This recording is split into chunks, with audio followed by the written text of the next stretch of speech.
लोग बोलते हैं जब हम दुनिया में रहते हैं तो लोग बोलते हैं जादू टोने के बारे में, किसी पे ये कर दिया जादू, किसी पे कुछ कर दिया या टोना टोटका। तो मैं पूछना चाहता हूँ कि क्या ये सच में दुनिया में कहीं ना कहीं होती है या नहीं?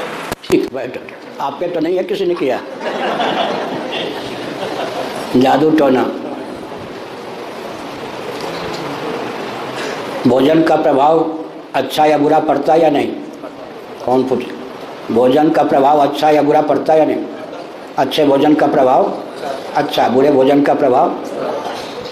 जल पीते हैं, जल भी कहीं गंदा वंदा हो तो, गैस बनाने वाला हो तो जल का प्रभाव पड़ता है या नहीं?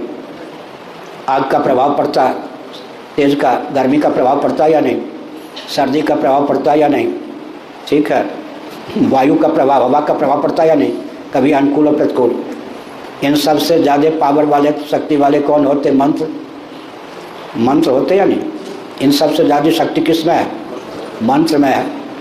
मंत्र के भेद मारण, मोहन, उच्चाटन भी होते हैं, सात्विक मंत्र भी होते हैं, तारक और मारक, समझ गए? अमोहक, सब प्रकार के मंत्र होते हैं।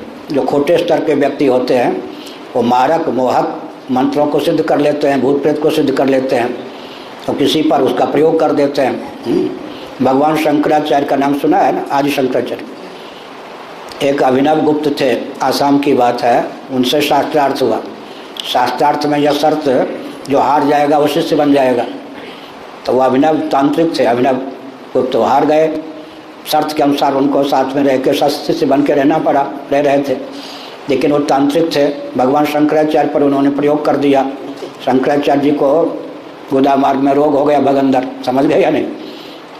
अंत में पद्मपादाचार्य जी ने मांत्रिक उपचार करके भगवान शंकराचार्य को बचा लिया। इसका मतलब है कि मंत्र जो है, ऊर्जा के कितने स्रोत हैं मुख्य? 4, पृथ्वी, पानी, प्रकाश, पवन। इन सब से ज़्यादा शक्ति मंत्र में है, क्योंकि शब्द, स्पर्श, रूप, रस, गंध, शब्द जानते ना? शब्द से तो मंत्र बनते हैं, अक्षर से मंत्र बनते हैं। शब्द किसका गुण है? आकाश का। पृथ्वी, जल, तेज, वायु से भी ऊपर कौन है? आकाश। आकाश का गुण है शब्द। तो मंत्र जो होते हैं वो सबसे सूक्ष्म होते हैं, बहुत पावरफुल होते हैं। इधर मंत्रणा, कि कहीं ने मंत्रणा दिया, उधर मंत्र। जैसे मंत्रणा अनुकूल मिल जाए तो व्यक्ति विजयी होता है, प्रतिकूल राय मिल जाए तो, ऐसे मंत्र का अगर उपयोग कर दिया गया तो सामने वाला दुर्बल हुआ या कोई कारण, तो उस पर मंत्र का प्रयोग, मारण, मोहन, उच्चाटन कर दिया तो प्रभाव पड़ता है। कभी भ्रम भी होता है, कभी सचमुच पे प्रभाव भी होता है।